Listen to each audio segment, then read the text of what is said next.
So, what I wanted to share today is about fear and how fear is like such a terrible master.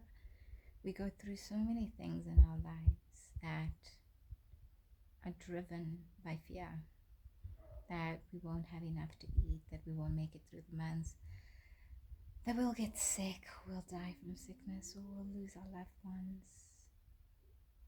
There's so much this world kind of pushes through as anxiety. And what I wanted to encourage us with is that fear is not from God. Fear is not what we are made for. Because if you actually realize there's so many diseases that actually come directly from fear, that all the anxiety, all the negativity stored up in our bodies then creates diseases. And, they call them psychosomatic diseases, meaning that they start in our minds.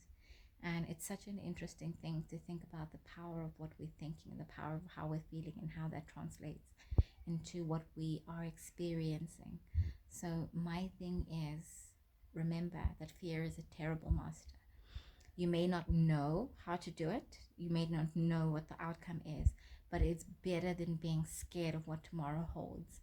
But to know that God holds tomorrow, God holds our future.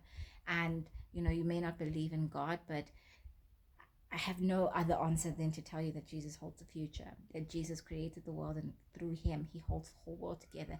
And the very fact that you are here today, that you've made it through whatever you've made it through, that you are sitting, breathing, means that there's still purpose, there's still something, and there isn't something to be afraid of.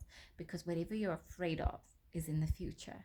It hasn't happened yet. And until it happens, we'll deal with it if it happens. But if it doesn't happen, then we're not going to live as though it has happened. I really want to encourage you, don't do that to yourself. Don't live in fear, and don't allow that fear becomes the master of your life. Let faith, let courageousness, let inspiration be the things that lead you forward. Let the voice of God, let the Holy Spirit be guiding you, and let that speak into who you are, what you do, and the choices you make. Don't make choices out of fear.